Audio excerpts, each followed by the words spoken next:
Now, already coming to our last topic for today, I'm very pleased to welcome Ross, our Chief People Officer. Ross joined Personio 2 years ago, within 2022 November. And besides working with people and leading our people and workplace team, Ross also loves to spend together with his dogs, and he loves to completely exhaust himself while doing sports. Ross lives in London, where we as Personio also have an office, and today joining us also from London. I'm very happy now to hand over the word to you, Ross, and to hear your 5 HR topics for 2022. Welcome. Hi, Hannah, and hi, everyone. Really great to be here with you all this evening, and I hope you've enjoyed the sessions so far. So let me just share my screen. I'm going to spend some time sharing just a bit around some of the things I think that will be on people strategies, or should be on people strategies this year, and hopefully give you some food for thought around some of the topics that I see, talking to my network, talking to some of our customers, and also things that we're working on here at Personio as well. So let me just get my slides up and running, and should be able to see them now. So I thought, first of all, I'll just give you a quick introduction. So Hannah, thank you so much for sharing a bit about me and my lovely dogs. So I've been working in the world of HR for quite a long time now. I won't mention how many years because it might divulge my age. But essentially, I've been part of some really exceptional organizations who've scaled significantly over the course of many years. I recently joined Personio from Wise, TransferWise, which is an international payments business working globally. And then also on the side, when I do have time, I do some work with Northstone, who are a great investment firm who support a lot of scaling up tech companies across Europe and beyond. So just to give you a bit of insight in terms of my team, a lot of people ask me, what does the team look like in Personio, given you're an HR tech business? Well, this is my team. So over the last couple of years, we've been building the team out to really represent, the topics that are important for us as an organization. So as you'd expect, we have topics and areas like talent acquisition and people partnering, people operations, but also important for us are topics like people experience and how we're looking at culture. And then secondly, I also look after our offices, our property, and our IT for Personio as well, which makes for really interesting kind of discussions when we think about how do we use Personio as a platform internally, and some of the cool stuff that's coming around workflow automations and obviously the performance and development work that Desiree shared as well. So our team, we have a vision. So this is us at our all company culture week. We had a values day as part of that at the end of last year. And our vision is that we are shaping people experience as Europe's best technology employer. And that's our long-term goal. And we also want our people here to do the most meaningful work of their career. So that's kind of the thing that we work towards as a team in terms of our plans. And we'll share these slides afterwards, but this just gives you maybe a snapshot before we dig into the top areas of what we're working on as a team. So at Personio, we have a people strategy that covers 5 key topics that you can see across the top. For each of them, we've defined, what it is that's really important for us over the next few years. And then we have specific topics which then link back to our objectives, which then help us focus our intentions and our efforts over the course of the 2022. And like many of you, attraction and hiring is key, and doing that in a scalable way, continuing to reward our teams in the most effective way in a kind of new normal world that we're in now. Growing careers, learning, training, development, support. Culture for us has been, as I mentioned earlier, very critical, and I'd say the kind of secret sauce for us as we've scaled. We've put a lot of focus on that and intention. And then finally, as an HR tech company, we get the opportunity to hopefully bring some thought leadership and try some new stuff out and also use some of our own new innovative technology within Personio internally as well. So just to give you a bit of a snapshot. But on to the main topic for today, and really wanted to share with you what I think are some of the bigger topics, the hot topics for 2022, that if not already, are some of the things that I would definitely encourage you to be having on your agenda when talking with your teams and with the leaders and managers in your organization as well. So the first one is probably not a new topic, but it's one that's came up, a lot recently. And the way I think about it is less about this, headline of the Great Resignation, and more thinking about the Great Reevaluation. And the reason why, I think about it in that way is I know that, and many of you will see this, that the talent market is particularly hot right now. And it's definitely, I would say, a candidate-driven market. That doesn't mean that you can't attract the talent that you need to continue to achieve your company's goals, but you're not only attracting and fighting for talent with other competitors and other companies. You're also, which I think is kind of once in a lifetime just now, where we're really dealing with, in a post-pandemic world, people are really thinking about what do they want to do in the future. They're thinking about purpose. They're thinking about work-life blend, and also like this bigger societal and community causes that they want to take part in, because the last couple of years has been really tough on everyone in many different ways. So I think we've got a generation, young and old, that are asking themselves, I would say, more existential questions about where do they want to invest their time and how do they want to shape their career in the future. So what does that mean for HR? What does that mean for all of us, that are delivering, HR support and experience into organizations? A few things that I think about with my team. So number one is the strength and clarity of your employee value proposition. So how clear are you in your brand about, who you are, what you stand for, your values, what your people inside of the company can give back? How can they not only shape their careers, but also how can they use their time for good? Other topics around this are looking at your working models and expectations. So I think, like many of you, we've been really challenging ourselves around where do we need to have permanent employees versus where do we need to have or where can we have more flexibility in terms of more different contract types, more freelance opportunities as well, part-time opportunities, which for me then helps explore much richer talent pools, more diverse talent pools as well. And I think being clear as an organization about, what you stand for and making sure that's really clear, in that messaging. And then finally, under this topic, how do you unlock the talent that you have and not always, being out in the market looking for new talent and new hires? Now, clearly, if you're growing, you need to find, new talent to be able to fill roles. But how do you create really clear career opportunities or growth opportunities for people to move internally? And so we've done some work around career mapping to help it make it really simple and really clear when people want to make a job change, what's the way in which they can do that and how do we help them? So I think that's definitely a big topic, for HR teams as we go forward. The next one is about rethinking development. So one of the most satisfying things for me as a leader is to see how my people develop, both on a professional level, but also on a personal level, and they become even better at what they're doing, and they challenge themselves and they come out of their comfort zone.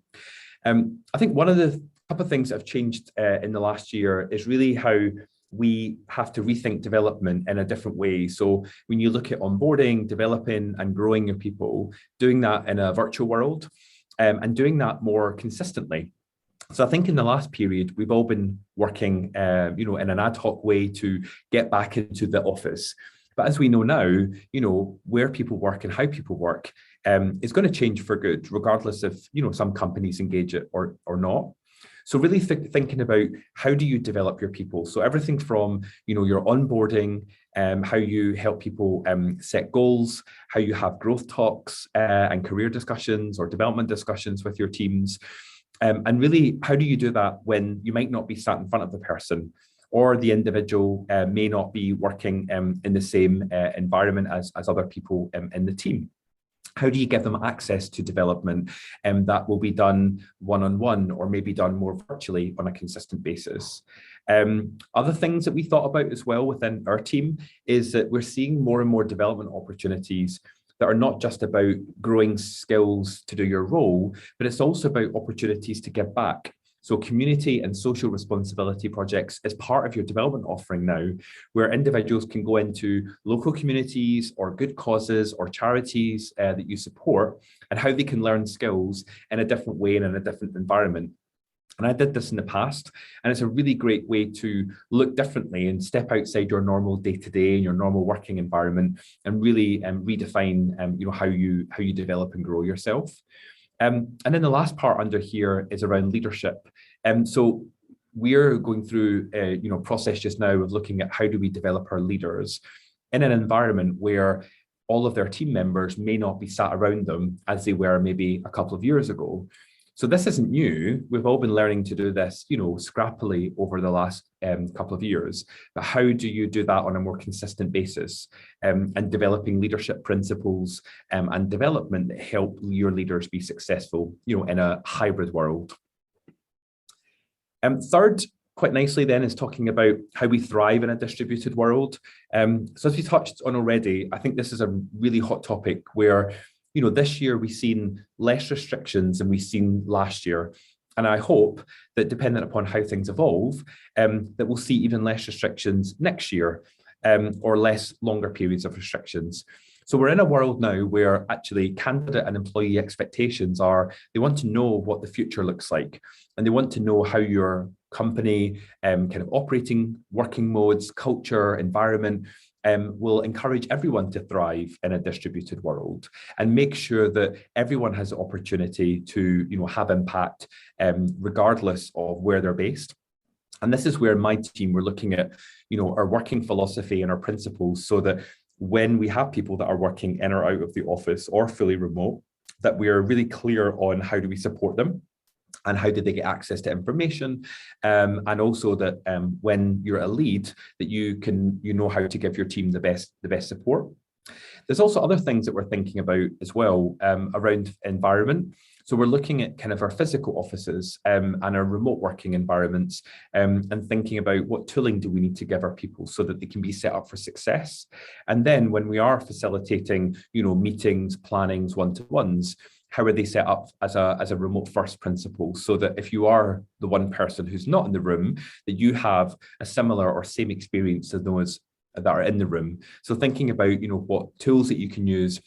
So we use, for example, Miro, which helps us collaborate, when we do planning or meetings as well. So that's one way that we've evolved some of the things that we used to do in person.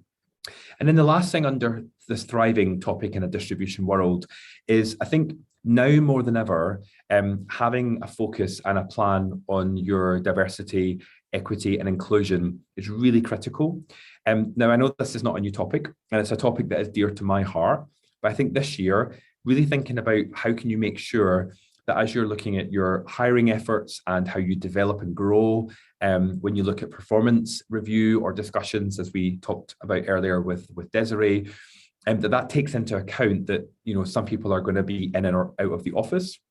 And the other part is the benefit I see is the opportunities to hire people in a new way of working, that will give you access to a more richer, diverse talent pool. So things like working parents who maybe would be put off from applying for a job if they knew that they had to commute to an office every day for 5 days a week, or those with caring responsibilities, or people with disabilities who would find it difficult, maybe to come to an office every day, but actually working at home gives you access to a real breadth and richness of talent that maybe you didn't think about before. So I think really embracing the distributed world and seeing that it is here to stay. The second but last one is getting serious about people data. Now, I know those of you, and myself working in HR for many years, we know the value and importance of using data to help us, make better decisions, both for ourselves and for our leaders. But many of us still struggle with data accuracy. the tools that we use, and also confidence in our teams. I know sometimes, that happens even for me and within my team. And I see this year as a real pivotal moment where we need to make a change, if you haven't already, and really get serious about how we use all of our people data, whether that's from hiring, onboarding, engagement, compensation, or when people decide to leave, and using that data to really help make decisions more effectively. Now, some of the things that we're doing internally is that we're looking at all of the different sources of our people data, mapping where it comes from, and then making sure that where it comes from, that it's going to be clean data, that it's updated regularly, and it has an owner who makes sure that that's all managed. We then also make sure that we have single sources of truth in that data so that we can then use it either when we build it, we take it from Personio, so we use our own reports, and also our dashboards, but we also use a visualization tool as well, which we launched last year, and that called Tableau, and that helps us then go a bit deeper on our data to complement, the insight that we can get directly from Personio. And then finally, one thing that we'll be doing this year is upskilling everyone to understand more about data from a people side of things, interpret it, analyze it, and look for trends, and then use that to help predict where there may be potential opportunities or threats or challenges coming across the people experience. So that's definitely one I'm getting excited about over the course of the next 12 months. And then lastly, I expect to see, and I think we already see this in the market for sure, is a real need for driving much more automation in HR and beyond, and also leveraging the technology and tools that are available in the market. So I think, like you, over the last few years, we've seen where technology is so important to work in a distributed way. And I think that if you don't have the technology you need, or you don't know how to use it, it can really hinder you in terms of like being efficient, but also having a great people experience, and potentially, missing out on candidates if you're slow or you don't have, processes that fit together, or, tools that work well together. And I think in the digital world, we see a lot of talk about the meta universe, with virtual reality and adjacent, technology becoming something that I expect to become, it'll move from labs and test environments into real working environment. I don't think we will see it happen significantly this year, but I do think the building blocks will happen this year. And I think for HR leaders, it's going to be a hot topic in the future. And think about where, we can leverage some of this cool technology in, potentially assessing candidates before they come into an interview process to help you improve efficiencies. But, that's a bit further away. I think in the next 12 months, specifically, I think, looking at some of your critical people processes and looking at some of the technology that you use already. So that could be from like your hiring process, when you make job offers, when you onboard new people into your company, and have a goal to assess where you can try and prevent where there's delays or where there's errors that come up. I know that often there's parts in some of our processes in the past where there've been typical where things have fallen over, and we've used that as a way to then improve either the technology that we have, or introduce some more automation from some tools talking to one another. And certainly within Personio as a platform, we use that for improving and have improved some of our core processes like onboarding, where a lot of the processes are automated, and it encourages teams, not just in HR, but teams like IT, office management, and others who are involved in onboarding new employees to have the best experience, and also takes away the risk of things falling through a broken process as well. And then the last thing that we're doing just now is we're thinking about what technology are we missing that we would want to invest in. And we don't want to have an HR tech stack that has 20 or 30 different platforms and tools. We are aiming to try and keep things as streamlined and as simple as possible.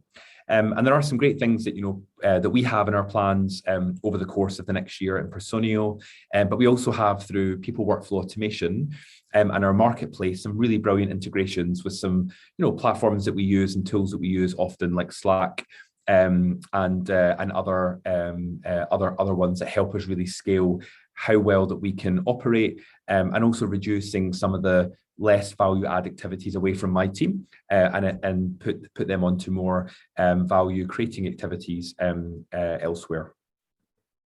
So that was the 5 hot topics that I see as some of the key ones that will be important over the course of the next year ahead. And I hope you found that interesting, and hope that there's some topics in there that you can take back into your own teams and into your own companies. And would love to hear more about what you're doing as well. So please share back with us on the community, and also please connect on LinkedIn as well. So back over to the team. Hi, Ross. One question we have in the chat is, which topic do you find challenging and why? Ooh, lots. I think a topical one this year or last couple of years has been the uncertainty of everything that's been happening, because regardless of what stage of growth you're at as a company, whether you're 10 people or 10,000, what's combined or connected all of us is as HR leaders having to think, short term, long term, having to plan with maybe not a lot of information and data, having to react to situations as they've been emerging, and really balancing keeping the business moving forward, keeping people connected, but also most importantly looking after their health and well-being. And when you add all those different dimensions together, it's been really tough. And I think that for me personally and professionally has been the hardest thing. And knowing that it's okay to not have all the answers, and having a group of people within your company or wherever you work who can help guide and shape as well. That's probably the most, I'd say, challenging topic over the last period for sure. Okay, since there are no more questions in the chat, actually I have a question for you. I'm actually a big fan of personal stories, so I wanted to ask you, Ross, what is one of these topics that is particularly important for you on a personal level? Do you have any personal stories to share? Yeah, I think for me it's been able to thrive in a distributed world, but specifically when I think about inclusivity. So I as an openly gay man, married man, I'm lucky enough to be in an environment where we really value diversity, and we really want everyone to be the best version of themselves. But I know that in some environments that's not always possible, or some countries. So I feel really privileged to be in that position, and I don't take it lightly. So I always think about how can I pay that forward, both within my company, within Personio, but also separately to that as well. And that's one I feel very passionate about, because it's something that I am. It's very close to me, but also having inclusivity in your environment enables whoever you are, wherever you're from, to feel part of something, and also be able to have the most impact and be yourself. So for me, that's probably the one that's most closest to me. Thank you so much for sharing, Ross.